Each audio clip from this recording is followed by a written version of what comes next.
Olá pessoal, sejam muito bem-vindos à nossa aula do Grupo de Estudos de Maratona de Programação.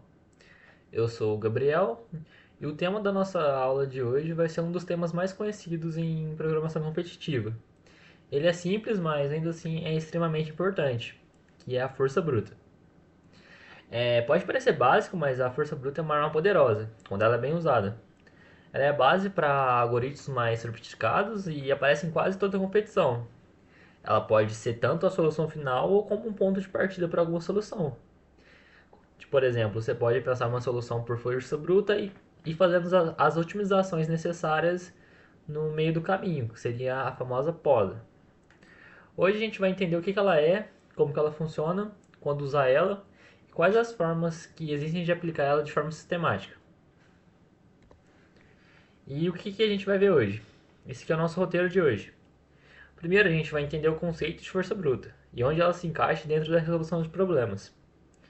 Depois a gente vai analisar as vantagens e as desvantagens dessa abordagem, porque ela tem seus limites. Então, quando for um problema mais complexo, um número de entrada um pouco maior, ela vai ter seus limites. Ela resolve problemas com força bruta, só força bruta mesmo, em poucos casos.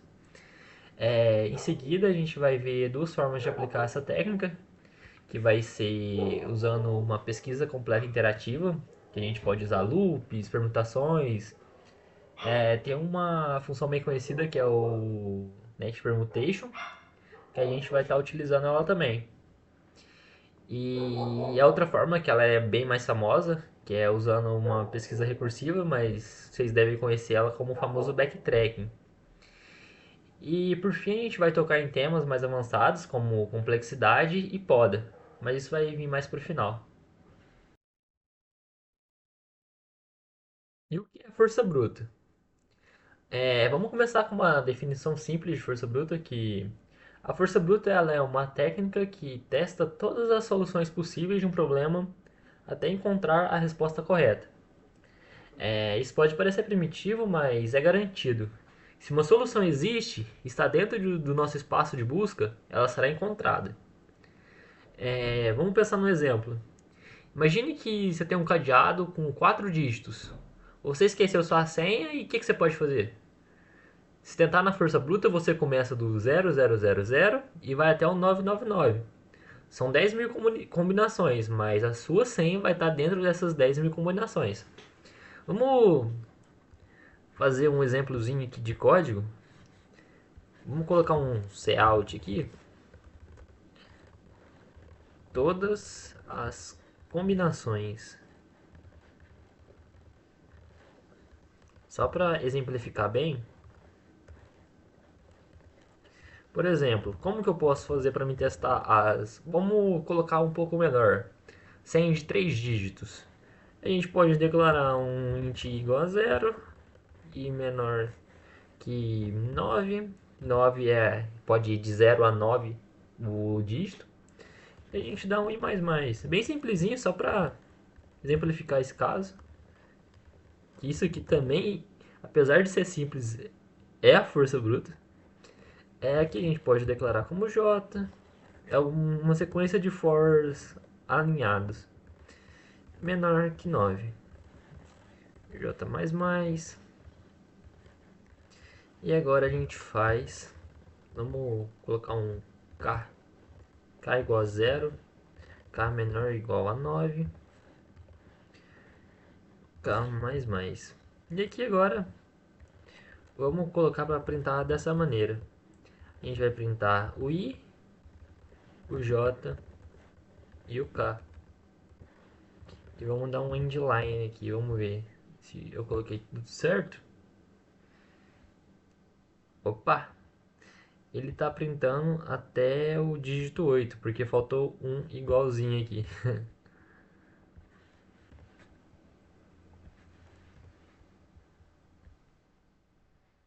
Agora sim, deve estar printando do número 000 até o 999. Se eu quisesse até com 4 dígitos, é só colocar mais um for. Então, exemplificando bem a questão da força bruta, Essa é a abordagem. Você vai testar todas as soluções possíveis até chegar em uma que é a que você quer, que é exemplo da senha de um cartão, por exemplo. Um outro exemplo que a gente pode fazer é você quer encontrar duas pessoas que fazem aniversário no mesmo dia numa sala. Como que a gente pode fazer isso? Qual que é a resposta mais simples? Se a gente comparar todos os pares possíveis, a gente vai estar usando força bruta. Eu não vou fazer esse exemplo, mas como que a gente poderia fazer isso? A gente poderia colocar isso numa string ou pensando um pouco mais para ordenar isso, a gente poderia colocar isso numa periodic queue e é isso. E em problemas de programação, isso aparece, por exemplo, quero testar todos os subconjuntos de um conjunto, ou todas as maneiras de organizar um elemento. E a ideia é simples, se eu não tenho um atalho, eu vou tentar tudo. E isso faz sentido em muitos contextos, especialmente quando o número de possibilidades é pequeno, então, por exemplo, um n menor ou igual a 10, ou o tempo de execução é grande, então mais de um segundo, ou quando é só preciso uma solução válida para passar. Então, tipo, você pode mandar sem se preocupar com o tempo ou o espaço.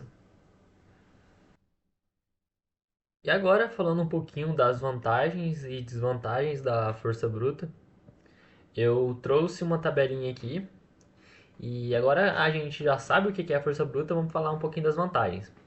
Primeiro, a força bruta ela vai ser muito mais simples de implementar do que uma solução mais complexa. Então, em poucos minutos você vai conseguir colocar essa lógica para rodar. Então, por exemplo, os primeiros balões de maratona, assim, geralmente questões usando força bruta vão passar. É... O segundo, ela é confiável, então, como ela testa tudo, garante encontrar uma solução se ela existir.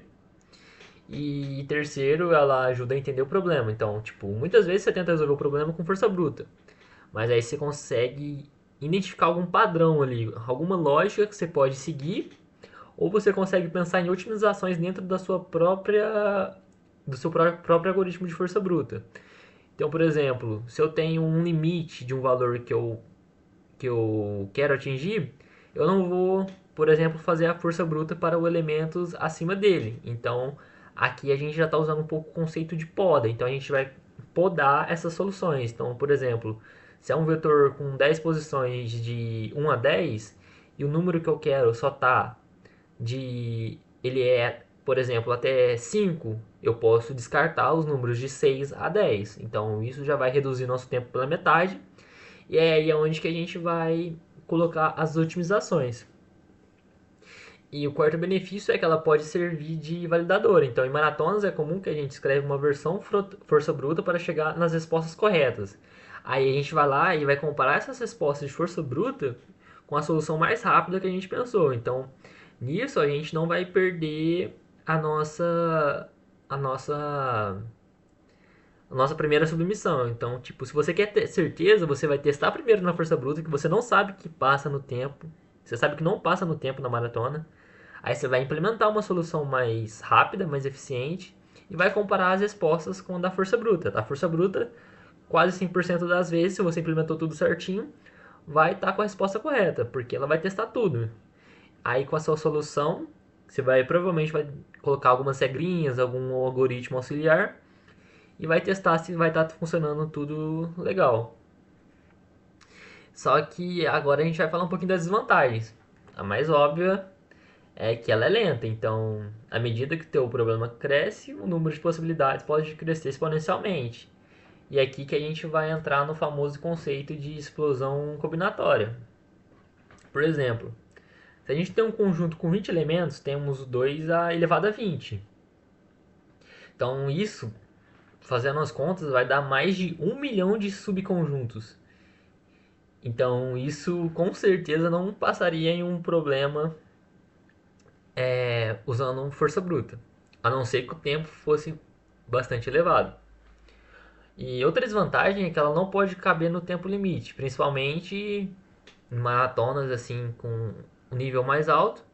E até em juízes mais online, como o Bcrowd ou o Codeforce. Eles também têm esse sistema de algumas questões não aceitarem força bruta e quererem respostas com soluções otimizadas. E por fim, ela não escala bem. Então, se uma solução funciona para n igual a 10, ela pode travar e provavelmente vai travar em um n igual a 20, que é o caso que eu falei, de mais de 1 milhão de subconjuntos nesse caso. Então, portanto, é muito importante a gente avaliar o tamanho do problema antes de aplicar a força bruta. A gente vai lá, lê o problema, aí a gente pode até pensar numa solução na hora que está lendo o problema, mas a gente tem que ir lá primeiro e olhar a entrada, o tamanho da entrada e o tempo limite que a gente tem. Só com isso a gente já tem ideia do que a gente pode fazer para resolver esse problema.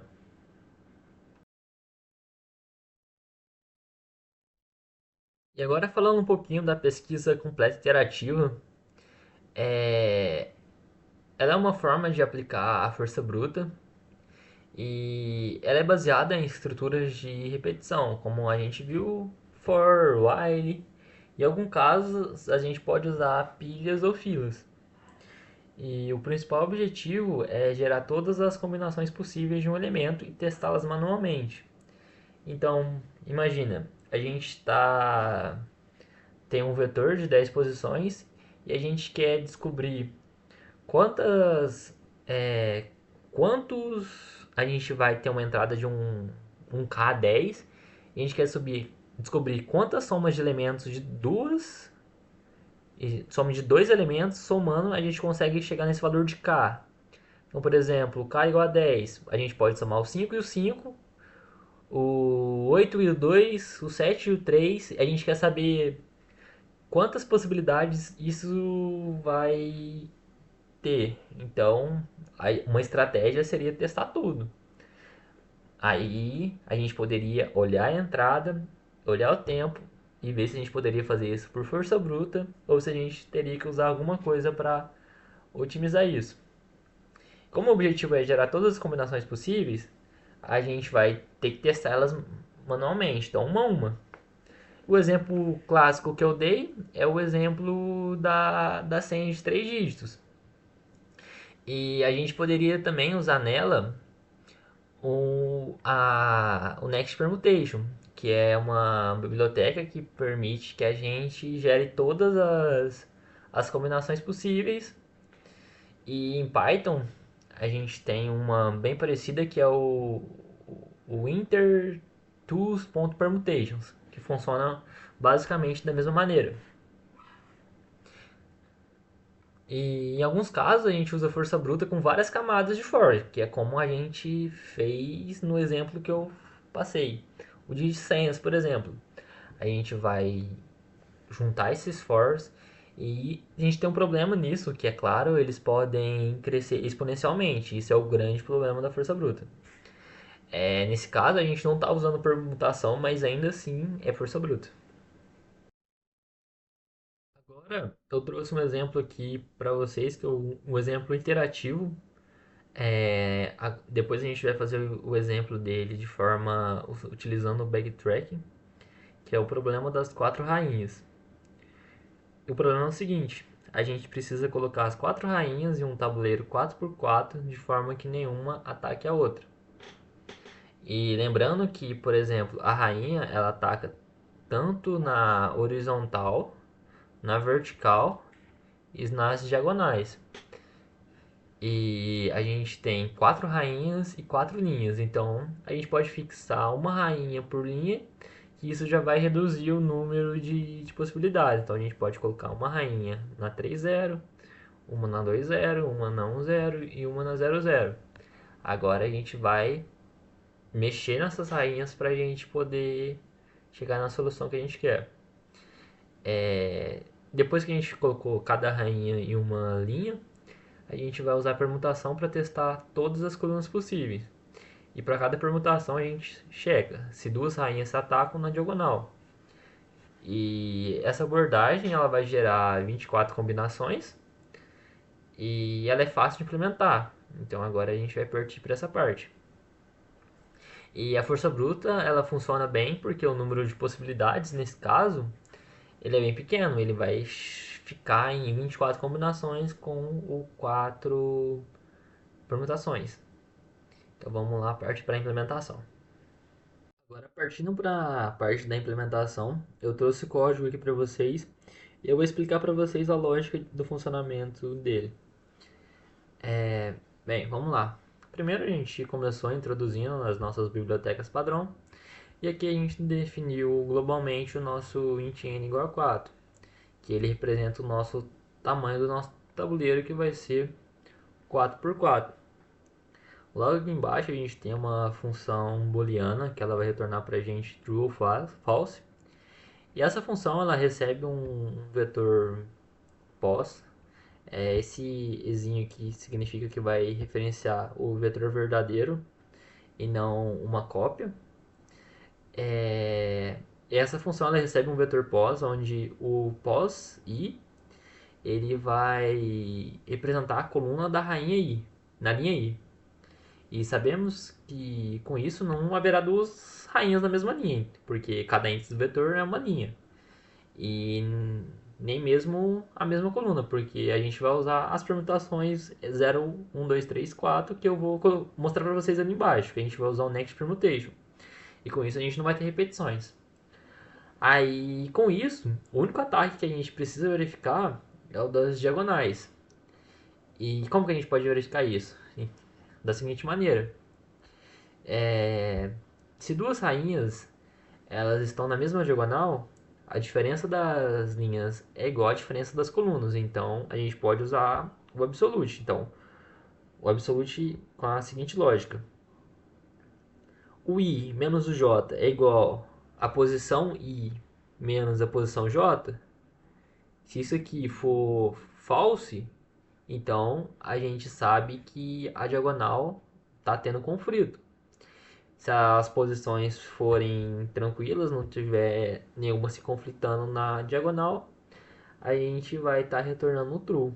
Então, a lógica do problema está aqui nessa função isValid. Agora vamos estar passando aqui para main. Aqui está aquele vetor que eu falei para vocês. A gente iniciou ele representando uma possível distribuição aleatória das rainhas nas colunas. Então, a gente tem que colocar uma rainha por linha e uma rainha por coluna. E aí a gente vai permutar isso. Então, 1302 significa linha 0, coluna 1. Linha 1, coluna 3. Linha 2, coluna 0. Linha 3, coluna 2. Aqui, explicando o loop com Next Permutation, que aqui que está o negócio da questão com a força bruta. O que o Next Permutation faz? Ele vai pegar o início do nosso vetor e o final dele, com aqui o pos.begin, pos.end, semelhante ao que a gente faz com sort, passando os mesmos parâmetros. E ele vai gerar para a gente todas as permutações do nosso vetor. Por exemplo, 0123, 0132, 0213 e assim por diante. E cada permutação ela vai representar uma forma diferente de colocar as quatro rainhas. Então, vai ser uma por linha e uma por coluna. Para cada permutação, a gente vai chamar o isValid para checar se essa configuração não tem colisão nas diagonais. E lembrando, a gente vai verificar só as diagonais, porque as lógicas das linhas e colunas a gente já resolveu de outra maneira. Então, se a solução for válida, a gente vai estar colocando uma solução mais mais. E a gente vai imprimir a matriz com 1 na posição das rainhas e 0 nas posições dos demais campos. E uma linha horizontal só para separar. Então, vou estar rodando aqui para vocês verem. Está subindo aqui. Aqui a gente tem as nossas duas soluções possíveis. E a gente pode ter, por exemplo, mais soluções, mas essas soluções elas seriam, como eu posso dizer, seriam espelhos dessas soluções. Soluções mesmos para isso são soluções válidas que não sejam espelhadas ou só uma representação disso de outra maneira. Não existem. São no máximo duas soluções para esse problema com quatro rainhas em quatro linhas do tabuleiro. E vai ficar como para vocês um desafio também, poder fazer esse mesmo exercício, só que com mais rainhas em um tabuleiro maior. Fica bem legal e a lógica não vai mudar muito desse problema que a gente fez agora para esse outro problema com mais rainhas. E o método com iterativo ele é bem simples, ele é mais tranquilo que o método com backtracking.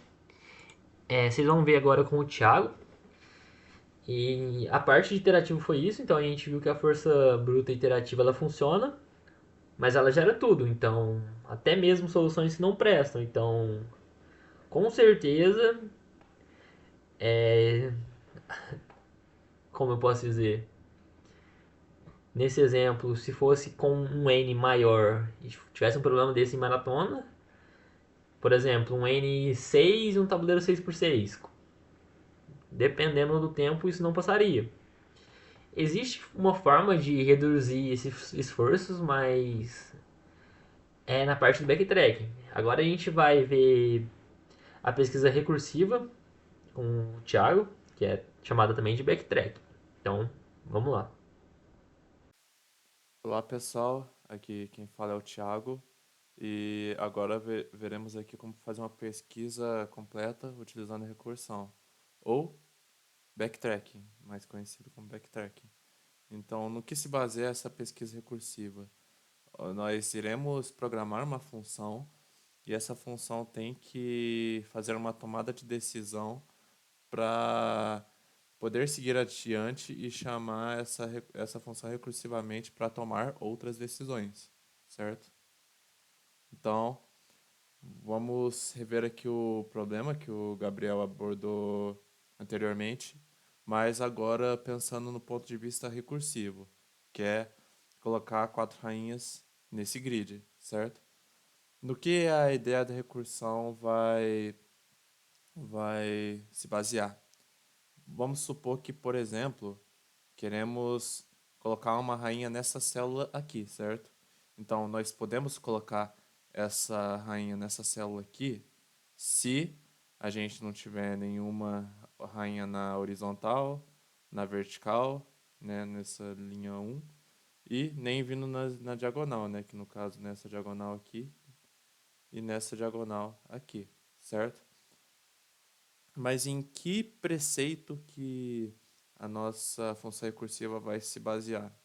Ela vai tentar inserir rainhas linha a linha. E no momento que ela for tentar analisar uma célula de uma determinada linha, ela vai verificar, ó, tem rainhas acima de mim, tem outras rainhas nas diagonais que eu tô passando, certo? Então, ó, por exemplo, se eu passo nessa primeira célula aqui, ela viu que não tem rainha, certo? Em nenhum lugar, né? Porque essa é a primeira. Então ela bota uma rainha aqui, certo? E passa para a próxima linha, certo? Aí ela vai analisar a célula. Ó, posso colocar uma rainha aqui? Não, porque vai ter uma rainha aqui. Eu posso colocar uma rainha aqui? Não, porque eu vou ter colocado uma rainha aqui nessa célula, certo? Então eu vou para a terceira. Aí na terceira eu posso colocar. Eu coloco uma rainha aqui e vou para outra célula, para outra linha de baixo, certo? Porque eu não preciso processar, né, as células que estão na frente do, do meu grid se eu já coloquei uma rainha nessa linha, porque eu não posso colocar, né, duas rainhas na mesma linha. Então, eu posso fazer essa quebra, certo? E vamos aqui agora adiante na nossa função recursiva, certo? Então, vamos aqui abrir o CodeBlocks, certo? Então, primeiramente, vamos só criar uma funçãozinha auxiliar aqui para printar o nosso grid, certo? Então temos void print grid, que eu vou passar, né, o meu vetor, que vai ser minha tabela, né, meu vector de vector,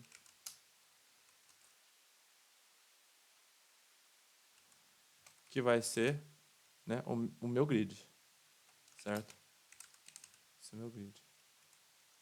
E para eu printar meu grid é só né, colocar dois for alinhados, já que é uma matriz de duas dimensões. Então vou ter int a 0 e menor que n e mais, certo? Como eu já vou usar um n aqui, ó, então vou declarar aqui o meu n e já vou até colocar aqui para recebê-lo aqui na função main, certo? Então vamos fazer aqui nossa função para printar o grid, certo? Aqui é int, vamos aqui, temos o j, j. Assim, para poder identificar as rainhas, a gente vai utilizar, né? Se tiver um armazenado no meu grid, quer dizer que tem uma rainha naquela posição, certo? Então, se meu grid e j for igual a 1, então quer dizer que tem uma rainha ali, né? Então eu vou dar um Alt R, né, para indicar a rainha. Eu vou colocar uma tabulação aqui para facilitar a nossa visão. Aí do contrário, né? Então eu vou dar um Alt, um traço, para indicar que não tem nenhuma rainha ali, certo? Então, aí após desse for aqui eu vou só colocar um Alt endline. Vou colocar dois endlines até para poder fazer a quebra de linha e a gente conseguir fazer uma verificação melhor. E, por fim, eu vou até colocar um endline aqui porque eu vou querer que printe todas as soluções possíveis, certo? Que nem a proposta ali do Gabriel, certo? E um caso que eu esqueci de falar é que eu vou tentar, assim, eu vou fazer um algoritmo para receber o n e simular para um grid n por n, certo? Não deixar um grid de 4 por 4 fixo, certo? Então aqui, temos minha função para printar o grid, certo? Então, aqui para não esquecer, eu vou declarar uma variável aqui para armazenar a quantia de soluções possíveis para colocar rainhas num grid n por n, certo? Então aqui temos a função de print grid. Agora eu tenho que fazer uma função para verificar se a posição que eu vou inserir aquela rainha é válida, certo? Para eu colocar a rainha lá, certo? Então vamos criar uma função aqui, ó, isAfe, que eu vou receber, né, o meu grid, certo? E as posições linha e coluna que eu tô querendo inserir determinada rainha, certo? Então, linha, coluna. Beleza. Então, qual é as três condições que ela tem que satisfazer? Vamos definir que por padrão, né, vai ser sempre verdade, né? Mas com que condições que eu tenho que verificar para ver se eu posso inserir a rainha ali, certo? Eu posso inserir a rainha ali se não tiver nenhuma rainha acima, se não tiver nenhuma rainha nas diagonais que que ela está inserida, certo? Que é a diagonal primária e secundária, ascendente e descendente, certo? Então, vamos verificar primeiro na diagonal descendente, certo? Então, para cada int i igual a row menos 1, né, que eu vou começar pela linha de cima, né, na diagonal, que é a linha de cima, e também a minha diagonal é na coluna anterior, certo? Se eu quero verificar a diagonal descendente. Então, na coluna anterior, certo? Então, enquanto o meu i for maior ou igual a zero e o meu j também for maior ou igual a zero, isso é, se, se o i e o j estiver dentro dos limites da minha matriz, certo? Já que eu vou ter que diminuir esse i e esse j, né? Porque eu vou estar percorrendo na diagonal descendente. Então aí agora eu tenho que fazer a verificação. Se eu tenho que meu grid, né, i e j foi igual a 1, então eu posso retornar falso, certo? Porque eu tenho uma rainha ali na diagonal descendente, isto é, nessa diagonal aqui, ó. Por exemplo, se eu tenho uma rainha aqui, então eu tô agora verificando se tem nessa diagonal aqui alguma rainha, certo? Se eu tô tentando inserir aqui nessa célula, certo? Então, agora vamos verificar para essa diagonal aqui, certo? Essa outra diagonal, né? Que é a diagonal que está subindo, certo? Então, para verificar para a diagonal que está subindo, mais ou menos essa estrutura, certo? Eu tenho que voltar uma linha acima, certo? Mas só que ao invés da coluna diminuir, eu estou aumentando a coluna, certo? Então, vai ser J mais aqui, certo? E enquanto meu J for menor do que N, certo? Para eu não extrapolar os limites da minha matriz, certo?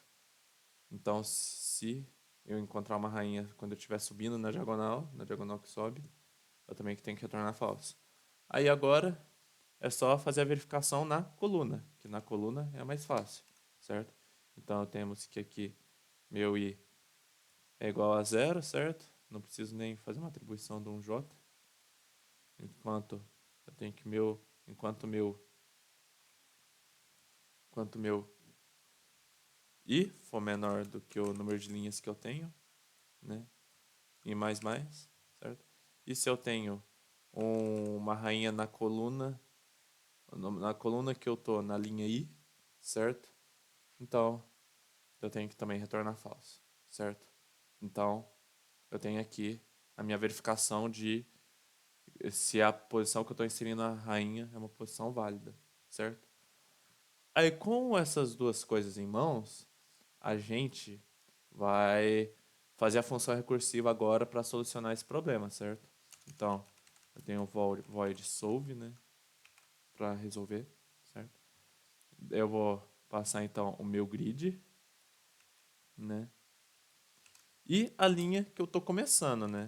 A linha que eu estou analisando. Que no caso é row. Beleza. Então, certo. Então, para começar, o nosso caso base de recursão é o seguinte: se minha linha, a linha que eu estou analisando é uma linha n, que no caso é a linha que extrapola a matriz, né? Então, eu posso já printar o meu grid, porque eu tenho uma solução armazenada lá naquela matriz, certo? E eu incremento minha solução em 1, já que eu encontrei uma solução possível, certo? Então, boa. Aí, caso eu não encontre uma solução, agora eu tenho que percorrer as colunas daquela linha, certo? Então, vamos aqui, ó, for int call igual a zero. Temos aqui, quanto a coluna for menor do que n, call mais. Aí eu tenho que agora fazer a verificação utilizando aquela função, né? Se a posição que eu estou tentando inserir no meu grid, a rainha, né, no caso, se ela for uma posição válida, aí eu, como forma de testar aquela possibilidade, eu eu marco aquela posição lá no meu grid como uma posição ocupada por uma rainha, né, que basta só atribuir um, e eu continuo com o processamento dessa possibilidade, certo? Então, e como que eu continuo isso? Eu passo para a próxima linha, certo? Porque vem daquela lógica de que eu não posso inserir mais rainhas na mesma linha, certo? Já que eu estou analisando linha por linha. Então, eu vou para a próxima, beleza? E, e depois eu vou ter que meio que reverter essa, essa inserção de rainha, porque eu tô tendo que testar todas as possibilidades, certo? Tipo, por exemplo, eu consigo inserir a rainha nessa posição que eu encontrei, certo? Vamos conseguir. Vamos pensar aqui, ó. Eu tenho uma rainha aqui, aí que nem aquele caso lá que eu havia citado, né? Se a gente percorrer da esquerda para a direita, se eu tenho uma rainha aqui, eu não consigo inserir aqui, não consigo inserir aqui, mas eu consigo inserir aqui, certo? Então eu insiro. Mas eu tenho uma possibilidade adiante que posso desenvolver inserção da rainha nessa célula aqui, certo? Porque se eu não inserir aqui, eu posso inserir aqui a minha rainha, entendeu? Então, depois de percorrer a possibilidade que envolve a rainha nessa posição, então tenho que retirar essa rainha e, e tentar colocar a rainha aqui para ver se eu encontro mais uma possibilidade de solução, entendeu? Então, com isso, eu tenho que retirar a rainha depois do processamento dessa função. Então, basta eu só colocar grid roll call igual a zero, certo? Aí, com isso, a gente tem a função para resolver esse problema. Agora, basta implementar aqui só a nossa função main. Então, eu recebi meu n, né, que foi declarado aqui em cima, beleza? Então, agora, basta eu declarar minha matriz, né, no caso. Então, eu tenho meu grid, que vai ter n por n posições, né? Então, vamos ter aqui vector int n. E vai ser tudo começar como zero, né? Que no começo eu não vou ter nenhuma rainha inserida. E para resolver, basta o seguinte. Basta eu chamar a função solve, passar o meu grid, certo? E qual a primeira linha que eu vou analisar, né? A linha zero, certo? Então, eu tenho que começar pela linha zero, que a partir disso eu já vou percorrer as outras linhas com esse row mais um, com essa chamada recursiva, certo? E agora basta a gente só printar a nossa resposta de quantia de soluções possíveis, certo? Aí, nessa chamada aqui, ó, cadê? Nessa chamada aqui a gente já está printando nosso grid, né, de uma possível solução. E agora, aqui no final, estamos printando a quantia de soluções possíveis, certo? Então, aqui executando, vamos ver se tem algum errinho aqui, ó. A function definition. Ah, eu sem querer coloquei duas chaves aqui. O teclado tá zoando. Aí, pronto. Então aqui no que, vamos supor que a gente está procurando as quatro, uma matriz 4x4. Aqui temos as nossas duas soluções possíveis, certo? Que é posicionando a rainha dessas duas formas, certo? Mas a gente pode fazer a solução para qualquer número de rainhas, certo? Então, se eu printar 6, temos aqui quatro soluções possíveis, que é a resposta esperada mesmo, que é as únicas quatro formas de posicionar as rainhas aqui no grid 6x6, certo? Então, aqui temos aqui o nosso problema resolvido. Então, agora vamos prosseguir.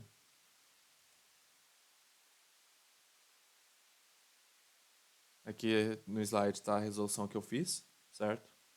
Com todas as funções. A função de printar o grid, a função de verificar se é uma posição segura, a função para resolver de uma maneira recursiva e aqui a nossa função main. Agora, parando para pensar, quando que utilizar essa técnica de força bruta é viável? Vamos pensar aqui ó, numa regra de bolso simples. Se o nosso limite n, do n no nosso problema, for um limite pequeno, se for um n igual a 10, 20, você pode pensar que processar todas as possibilidades possíveis para resolver aquele problema pode ser uma forma viável de resolvê-lo. Porque como o limite é pequeno, isso te dá margem para testar todas as possibilidades sem se preocupar tanto assim com o tempo, né? Porque o tempo é um grande problema para força bruta, certo? Então, como dica para resolver esse problema de uma maneira mais rápida, se o nosso n, o nosso problema ali for menor ou igual a 10, você pode utilizar permutação para resolver. Aí, caso n for menor ou igual a 20, você pode tentar o backtracking, certo? Porque, vendo aqui essa a tabelinha aqui abaixo, certo? Se o meu n for igual a 10, eu tenho aqui cerca de 1024 possibilidades. Se o meu n for igual a 20, eu tenho cerca de 1 milhão de possibilidades. Agora, se meu n for igual a 25, aqui com esse 5 de diferença, de 1 milhão, vai para 33 milhões. Então, conforme o número N aumenta, né, conforme o limite de N aumenta, o, a quantidade de possibilidades aumenta muito. Então, a força bruta é viável nesses casos que eu acabei de citar. E quando você faz backtracking, uma coisa que você tem que pensar é se eu tenho um jeito de cortar algum processamento de alguma célula do grid, nesse caso, processamento de algum dado, que não precisaria ser processado, sabe? Porque, por exemplo, eu tenho esse problema aqui da rainha, certo? Que eu tento colocar a rainha na linha, certo? Eu não preciso processar as células adiante daquela linha se eu coloquei uma rainha naquela linha, entendeu? Então eu posso fazer meio que essa poda, sabe? Porque eu não posso colocar mais uma rainha na mesma linha, então eu já vou para a próxima linha, certo? Então, coisa que você pode preocupar, né, em pensar para implementar um algoritmo de backtracking eficaz é na possível poda que você pode fazer no meio do seu programa, certo? Então, resumindo, uma técnica que testa todas as possibilidades possíveis, né, que no caso é a força bruta, é a sua primeira linha de ataque, ou seja, você, quando se deparar com um problema, você pode pensar, olha, eu consigo testar todas as possibilidades possíveis nesse problema? Aí você vai analisar o N, se o N for muito grande, fala, tem que, não dá certo não, eu tenho que pensar numa técnica mais eficiente, certo? Então, você pode optar por pensar dessa forma. A backtracking, né, a pesquisa em si, é a base para algoritmos mais complexos que vocês verão aqui no grupo de estudo. E dominar a recursão, né, esse trabalho com funções, e o backtracking é muito essencial, certo? Então, como proposta aqui de prática para treinar backtracking, eu sugiro o seguinte exercício, certo? Onde você tente receber aqui um prompt de um problema de Sudoku e tente resolvê-lo, certo? Aí você encara esses espaços vazios aqui no grid como zero e tente resolvê-lo. Aí você vai ter que lembrar, né, as propriedades do Sudoku, que no caso eu tenho números de 1 a 9 distribuídos nas linhas, nas colunas e nessas demarcações de 3 por 3, certo? Então aí você tem que fazer uma verificação para ver tô, se eu não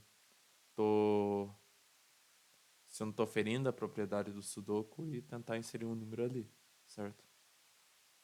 Então eu tenho essa proposta de exercício, certo? E além dela, temos aqui também uma lista que contendo 2 exercícios, certo? Onde você pode é, fazer o fatorial de um número, utilizando o, a recursão, né? Você pode treinar a recursão por aqui, certo? E agora, envolvendo um pouco mais de backtracking, né? Um desafio aqui para vocês, onde você receberá aqui, ó, um grid aqui, onde S vai ser o meu início e E o final. E com isso você terá também essas cerquilhas, né, que serão as paredes e os pontos é o lugar onde você vai conseguir andar, certo? Então, por meio do backtracking, você vai tentar analisar para verificar se o meu S é, consegue atingir E, certo? Então, fique como desafio aí resolver isso utilizando backtracking. Assim, você consegue resolver isso com algoritmos de grafo, na ideia de fluid fill, mas fica como desafio aqui para vocês resolverem como backtracking, certo? Então, esta foi a nossa aula de hoje. Espero encontrar vocês semana que vem, certo? Muito obrigado.